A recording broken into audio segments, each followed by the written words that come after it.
আজকে আমরা এই ভিডিওর মাধ্যমে দেখব দাওয়া কোম্পানির এক্সভিআর বা এনভিআর কে কিভাবে রেকর্ডিং ডিলিট করা হয় বা ফরম্যাট করা হয়। তো আমরা প্রথমে যাব যে স্টোরেজ যে অপশানটি আছে, স্টোরেজ অপশানটিতে আপনি গিয়ে ক্লিক করলেন। স্টোরেজ অপশানটিতে গিয়ে ক্লিক করার পরে আপনি দেখুন বাঁ সাইডে লেখা আছে ডিস্ক ম্যানেজার। ডিস্ক ম্যানেজারে গিয়ে আপনি ক্লিক করলেন। ক্লিক করার পরে আপনার কাছে নতুন ইন্টারফেস খুলে এলো। এখানে দেখুন আপনার হার্ড ডিস্ক সম্পর্কীয় তথ্য এর মধ্যে আপনি পেয়ে যাবেন। ডান সাইডের কর্নারে দেখুন 00 স্পেস দেওয়া আছে, মানে আমার হার্ড ডিস্কটা এই মুহূর্তে কোনো কাজ করছে না। আমরা বাঁ সাইডে গিয়ে টোটাল বক্স কটাকে ক্লিক করে দেবো। ক্লিক করার সঙ্গে সঙ্গেই এখানে রাইট ক্লিক চলে আসবে। রাইট ক্লিক করার পরে নিচের যে অপশানটি ফরম্যাট বলে যে অপশানটি আছে, ফরম্যাট অপশানটিতে আমরা ক্লিক করব। ক্লিক করার পরে আপনার এখানে নোটিফিকেশনটা অন করে আমরা এখানে যে ডিভিআর এর যে এখানে যে আপনার যে ডিভিআর এর যে পাসওয়ার্ডটি আছে, পাসওয়ার্ডটি এখানে পুট করতে হবে। পাসওয়ার্ড যতক্ষণ না পুট করবেন ততক্ষণ হার্ড ডিস্ক ফরম্যাট বা ডিলিট হবে না। সেই ক্ষেত্রে আপনাকে এখানে পাসওয়ার্ড দিতেই হবে। ওকেতে আপনি ক্লিক করলেন। ওকেতে ক্লিক করার পরে এখানে অ্যাপ্লাইতে ক্লিক করলেন। অ্যাপ্লাই যখন আপনি ক্লিক করবেন দেখুন এখানে সাকসেসফুলি দেখেছে, ওকে আপনি ক্লিক করে দেবেন।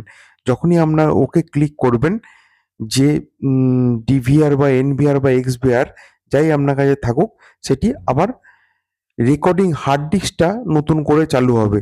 এই ক্ষেত্রে কিন্তু আপনার যে এক্সভিআর বা এনভিআর আছে সেটি আপনার সেটিংস অপশনটি অক্ষতই থাকবে। সেটিংস অপশনে কিচ্ছু হেরফের হবে না। আপনার খালি হার্ড ডিস্কটা এখানে ডিলিট হবে। ডিলিট হয়ে আবার ক্যামেরাটি চালু হয়ে যাবে।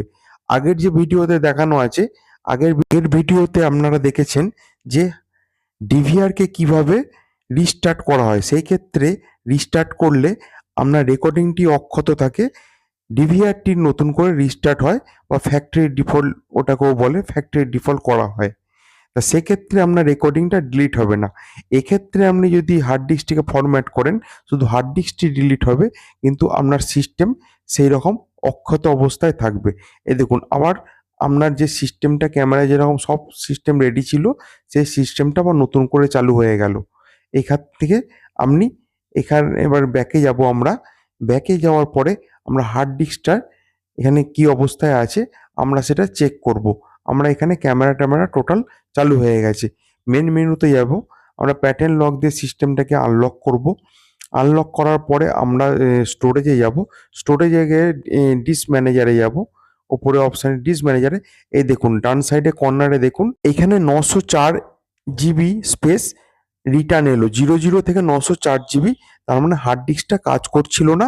ফরম্যাট করার পরে হার্ড ডিস্কটি নতুন করে আবার স্টার্টিং হয়ে গেল রেকর্ডিং। তো আমরা এই ভিডিওর মাধ্যমে বুঝতে পারলাম যে হার্ড ডিস্কে কিভাবে ফরম্যাট করা হয়। তো আজকেই এইখানে ভিডিওটা শেষ করলাম।